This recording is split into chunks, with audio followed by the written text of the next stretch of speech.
So I met Carin a few years ago, and I was presenting at Genentech, and she came up to me and asked me some questions. And we started just socializing and became really, really good friends. And as we often invite our friends to come play with us, I had an event 4 years ago called Ask the Experts. Never heard Carin talk, but she's a friend, so she came, she spoke. I had my jaw on the floor the whole time. Carin Taylor, please.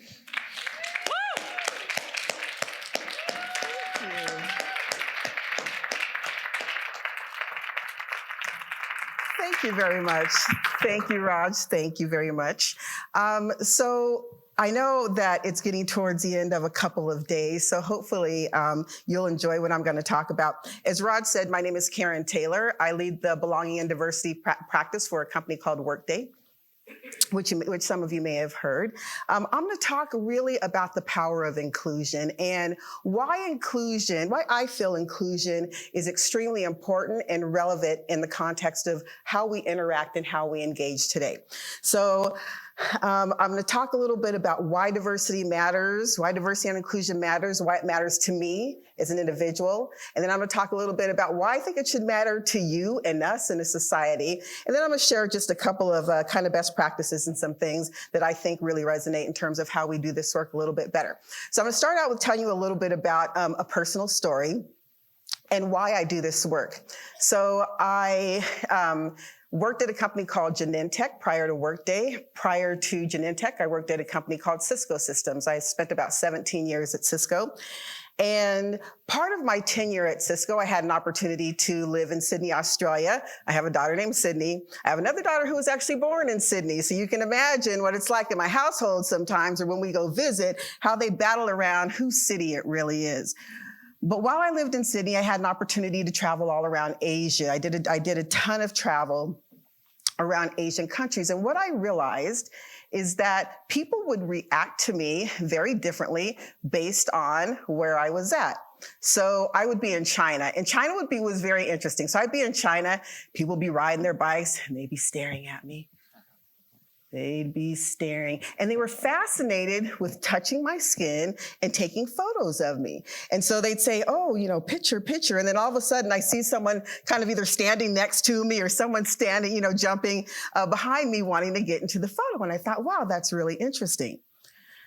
I would be in Japan. In Japan, Japanese are really respectful. And so I would be walking down the street and I can tell a person staring at me intently, and they'd get up on me and they'd walk past me like I was any other Japanese person on the street. I was in Korea once, and literally someone gasped at me. Walked around a corner and a woman went, "Oh!"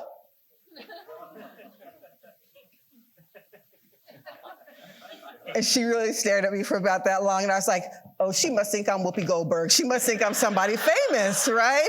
I'm like, how could she stare at me like that?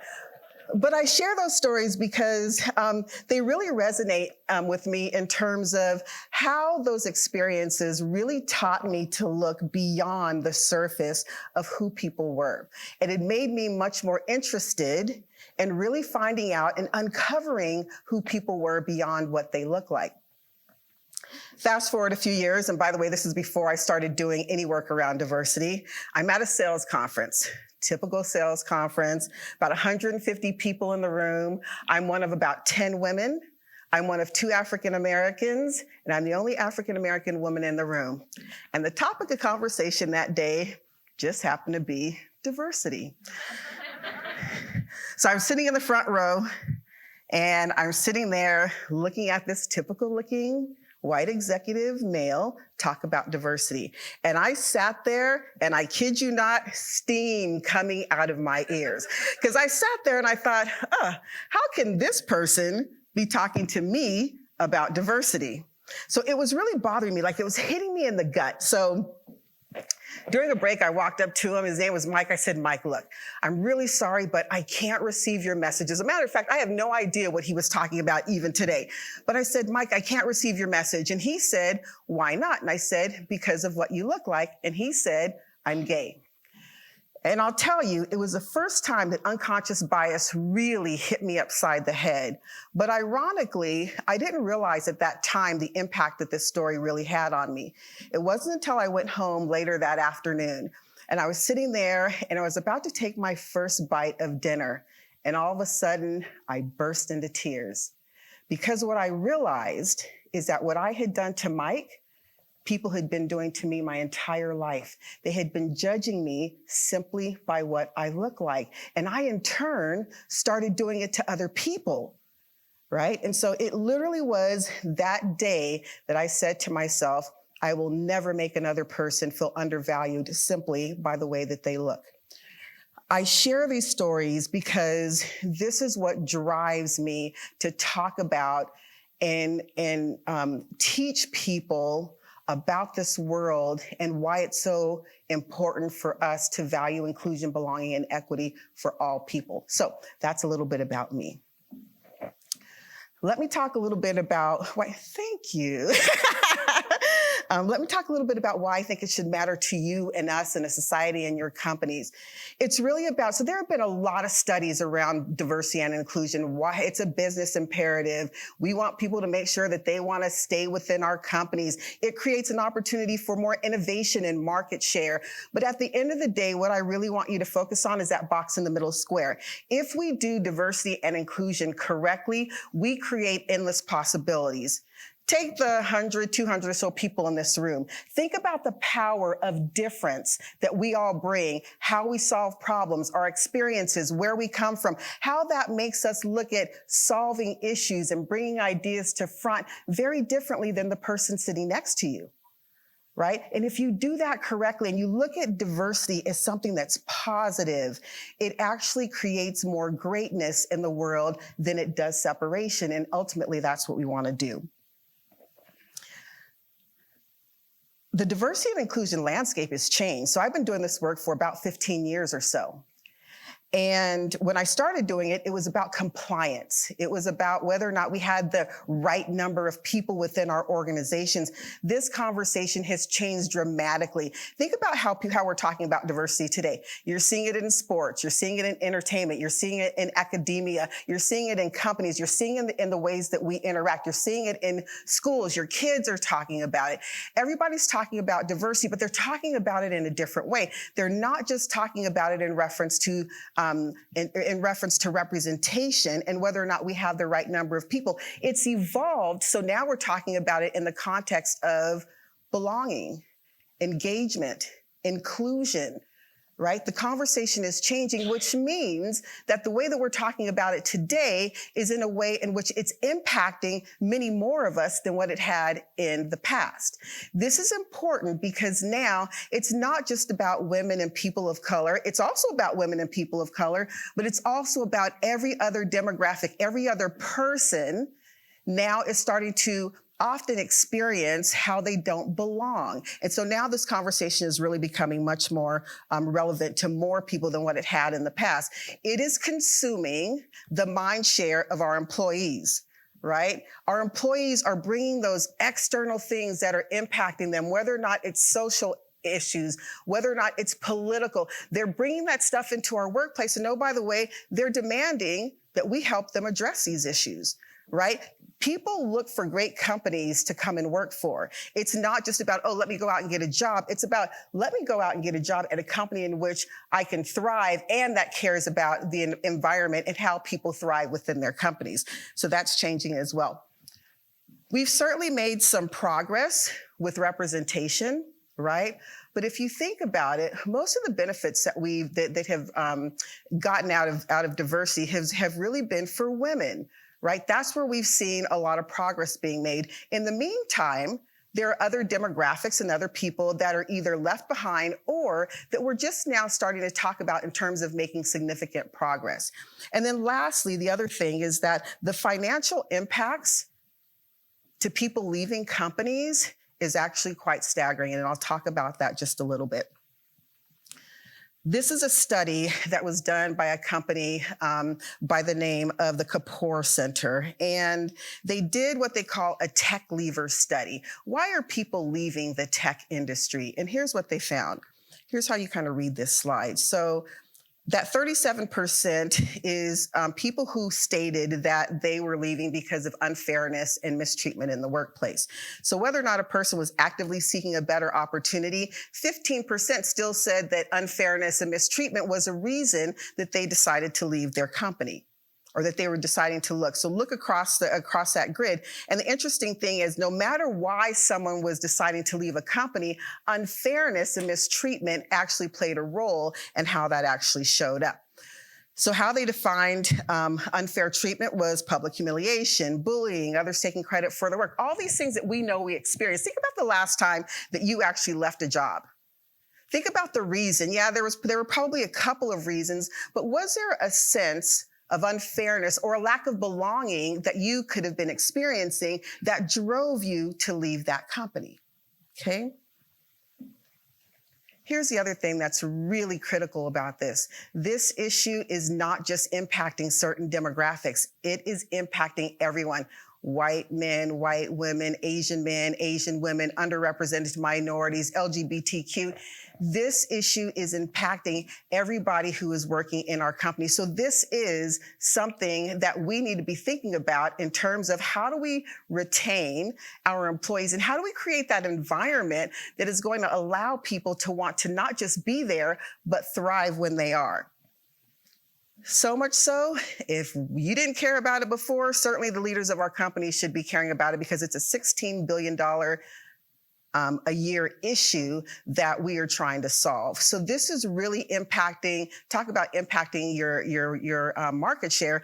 I'd love to take any percentage of that 16 billion and stick it in my own pocket, right? So this is a real problem. So let me talk a little bit about what we're doing at Workday to help to address some of these issues. My strategy at Workday is called VIBE. VIBE stands for Value, Inclusion, Belonging, and Equity for All. I cannot talk about how important the for all is in the context of this conversation. Let me start here. Everyone matters. Every single person matters. You cannot say that you believe in diversity and inclusion and start from a place of where you are excluding portions of your population, okay? Diversity includes, but does not equal race and gender. Race and gender are a part of it, but those are not the only things that make us diverse. There are a number of different dimensions of diversity that make us who we are.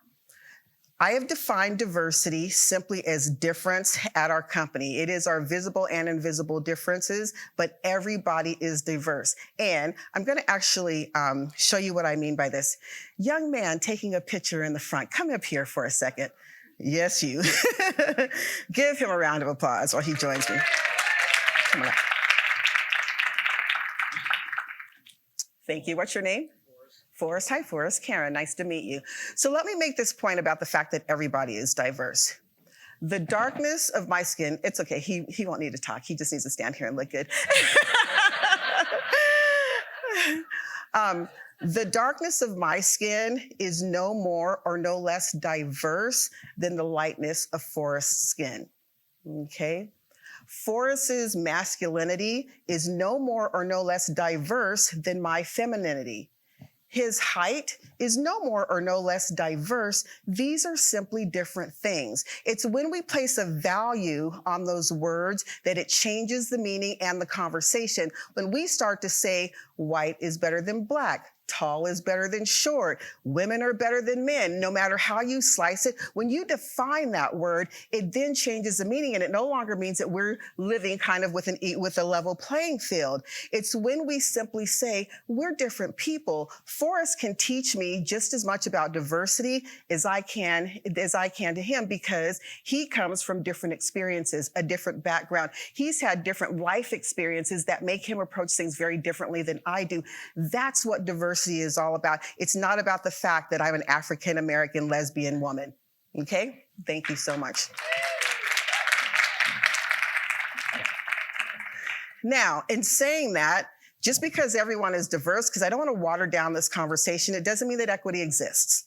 Okay? We still have issues of inequity in the workplace and in life that we need to continue to address for people. Diversity and inclusion are equally important. I believe that inclusion leads to belonging, belonging leads to more employee engagement. And our efforts must be for every single person within our companies. As I am doing things, or as I need to focus on a certain demographic, one of the things that I like to do is make sure that I am focusing on all demographics at every single time in our space, so that I'm not leaving people behind. I'm actually including people. I may have more focus at a certain time, but I certainly am not going to be leaving other communities of people behind for any reason at all. So this is what we mean by vibe. So inclusion is about a healthy environment where everyone is valued, respected, and included. Belonging is about me. Belonging is about how am I feeling in that environment. Inclusion is about, what am I doing? What are others doing to make me feel a part of this corporation, team, whatever. Belonging is about how do I actually feel when I get there? Because you can create a sense of inclusion, but if I personally don't feel like I belong, then we're not achieving what we're trying to achieve. So I'll give you an example. Let's say that someone decides to invite me to a party. That's the inclusion piece. They decided to let me, but if I'm sitting there on the couch or sitting up against the wall, not talking to anyone, I'm not feeling like I belong. I belong when that music is playing and I'm on the dance floor kind of doing my little groove, right? Dancing and feeling like I am a part of that party, not just because someone has invited me to it. It's also about how am I personally feeling. Equity is about making sure that everyone has the opportunity to succeed within your corporation. That's how we look at equity. And then we also look at representation. Representation is important in terms of how are you connecting with people, right? Remember, diversity allows us to, our similarities allow us to connect more quickly. It's our differences that really allow us to thrive, right? Those differences in terms of how we're seeing things. But it has to be balanced, and you have to feel like there are either other people like you, people that you can connect with in any way to make sure that you are also feeling included in that space. And then uniqueness. Uniqueness is about, am I being valued for who I am? Am I being valued for my experiences and what I'm bringing to the table? Right? That's the piece about me personally. How is my unique being showing up in this place, being valued? So vibe is a place where similarities and differences are valued. Uniqueness is embraced, right? We don't want everyone that looks like Carin Taylor to be doing diversity work. I need a broad sweep of people who look at things differently, who can teach me differently than where I have learned and what I have learned. Equity and equality are both wanted. That's when you thrive in an environment that vibes. It's about me, we, and us. If you've done any work around diversity, one thing that you'll know is this work starts with you. It's got to start with me. I can't ask other people to be doing things if I haven't done the work myself. So it's got to start with me. And then it becomes about we. It becomes about the people within my department, the people within my organization, maybe even the people at my location. And then it becomes about the broader us, the broader company that you're working for. Strong connections are certainly formed if you are vibing. Safety is paramount. I have to have a place of safety that I can walk into every single day. And when I say safety, I do mean physical safety, but I also mean psychological safety. I can't be my best person if I do not feel psychologically safe. It's certainly a place where everyone can do their best work. We talk a lot about bringing our best selves to work. And what we mean by that is making sure that who I'm stepping into the walls of my company as, that those align with the values of my company. So think about this. If I decided to be a really mean person Monday mornings, every single Monday, because that's who I am as a person, frankly, my colleagues shouldn't have to deal with that really nasty person, Carin Taylor, on Monday mornings, right? So really nasty Carin Taylor needs to leave that part of herself outside the walls of our company, because that does not drive inclusion and a sense of belonging within our company, right? The other 95% of me that's really good, She can come on in, but that one little slice, she needs to leave outside of the walls of the company when they don't align with our company values. Let me get more real about this though. If I decide that I want to walk into the office as a racist, as a sexist, as a homophobe, as someone who wants to lead with exclusion versus inclusion, someone who doesn't want to come with the same values and respect that we have as a company, those are the things that we say, if they're not aligned with our company, you have to leave those things outside the walls of our company. So we do want people to be their unique selves, but we also want them to bring their best selves, because when those things conflict, it doesn't make for a great environment. You therefore no longer have something in common that you're all grounded in and working towards. So in other words, Vibe is a place where I am free to be me and do my happy dance, okay? So how do we thrive in this sense of vibing for our company? I love this quote: diversity drives innovation. When we limit who can contribute, we in turn limit what problems we can solve. This is a difference between belonging and inclusion, right? I can invite you to the table, but if I don't listen to your voice, are you really there? Do you really feel like you can belong? Are you really there to give your best self? And so think about the fact that when you do both of these things, when you do all of these things together, that's when innovation happens, right? That's when the creativity flows, when you feel like you have that psychological safety, you have that level of belonging, and you can actually help your company to do exactly what they're there to do, and that's really drive financial performance. So people are always talking about, are there really business impacts to diversity and inclusion? Yeah, I'd say at this point in time, after doing this work for 15 years, there certainly are a lot of business impacts and outcomes. Innovation is certainly one. When I get two people who think very differently, we can solve problems differently. That person over there may be able to see blind spots that I have, and vice versa. Okay, so it definitely drives innovation. Being a great place to work for all, for all, for all, for all. I'll continue to sing that because it's important that you don't lead this conversation from a place of exclusion. I need to care about straight white men as much as I do about African-American gay women. Okay, I cannot leave any part of my community behind. Certainly market share, customer success, culture, brand and reputation. So Shane showed a slide up there about, getting 5 stars on Glassdoor. Incredibly difficult to do, but I guarantee you that he is leading a company in a way that brings the greatness out of every single one of his employees. That shows up externally in terms of how we're doing work as well.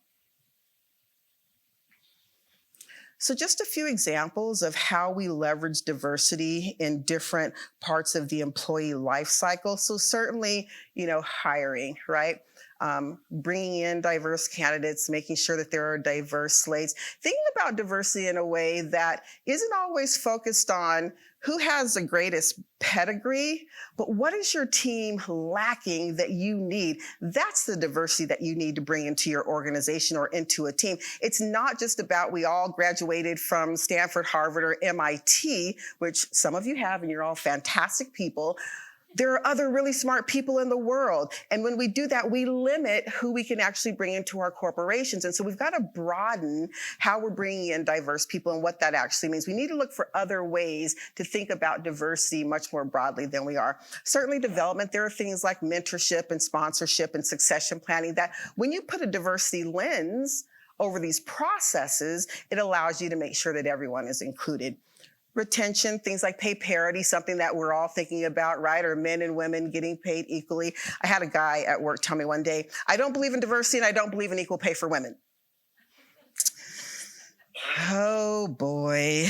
And so how do you have that conversation? And how do I, as a chief diversity officer, listen to that person's perspective and understand why they feel that way and why they think that way before I jump to judgment, right? So part of that is taking a step back and understanding that people have different perspectives. In this particular case, this person was misconstrued about the definitions of those things, and so we just kind of worked through them. But certainly, you can enhance innovation, your customer experience. And then the work that companies do externally is extremely important as well when it comes to this topic of conversation.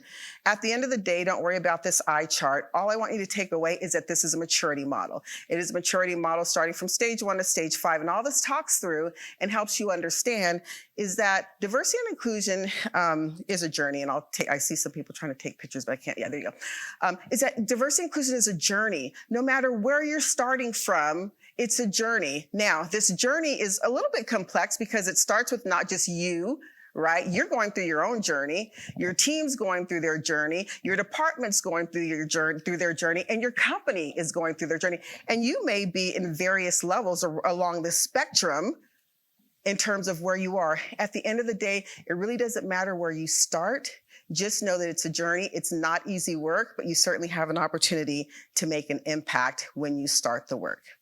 So, a couple key takeaways. It's a journey. I just talked about that. We are all diverse. Please, please, please remind those people who are feeling excluded from the conversation that they are certainly a part of it. Everyone matters. It's all about us.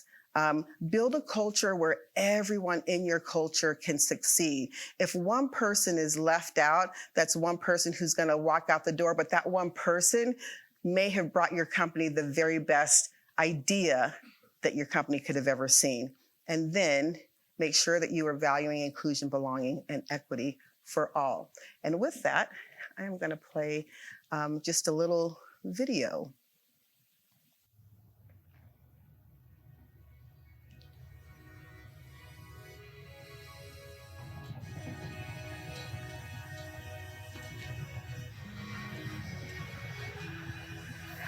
Don't let me show cruelty, though I may make mistakes.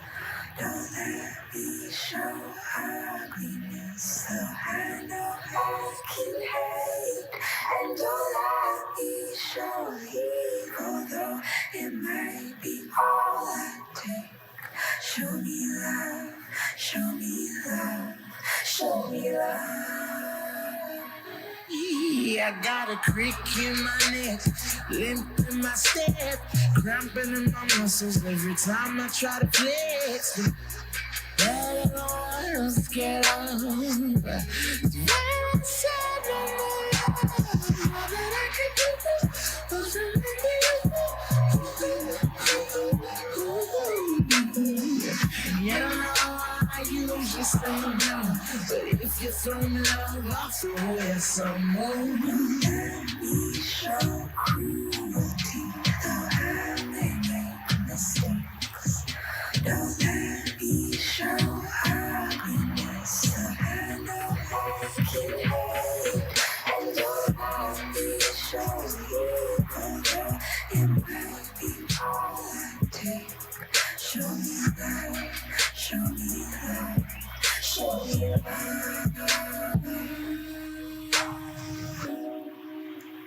I see you, you see me. Heavy hands hanging low, knees bare. Don't let the feeling that I'm all alone. You see now, just let me in and show me love. Our love gets better every day. Our friendship has no religion. Love is about who you are and not what you are. I don't see a wheelchair. I see the love of my life. Our love is greater than anyone's hate.